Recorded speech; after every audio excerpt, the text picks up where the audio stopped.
Good morning, my dearest friends, and welcome to this Sunday's reflection. Today is the 16th Sunday in Ordinary Time, and the theme for our reflection today is Sheep Without Shepherd. In the Gospel of today, from the Gospel of St. Mark chapter 6, from verse 30 to 34, Jesus described the crowd that followed him as sheep without shepherd. In the Bible, the words sheep and shepherd are used to describe the relationship between the people of Israel and their leaders.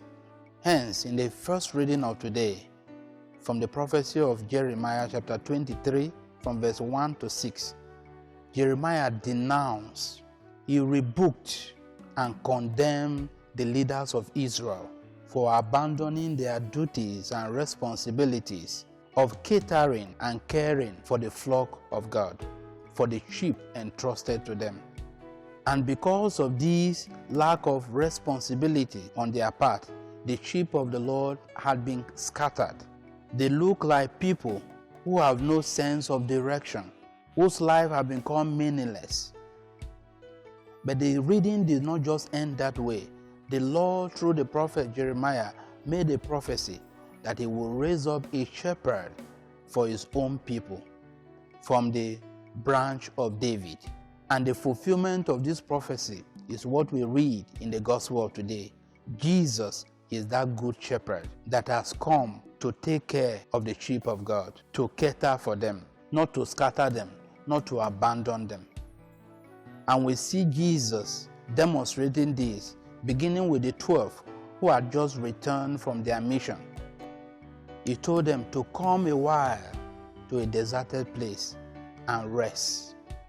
The Lord, as a good shepherd, invites us to green pasture so that we may find rest for our souls. And the same thing he did to the crowd that followed him.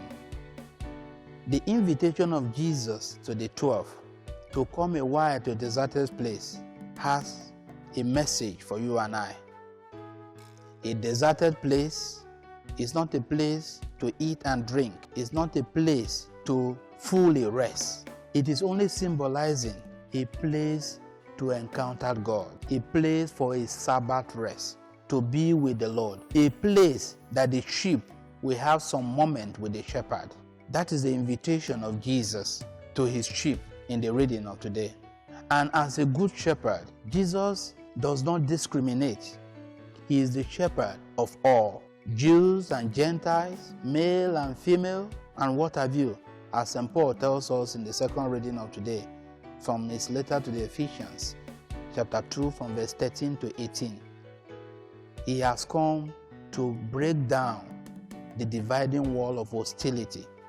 And so he is a God who is for all.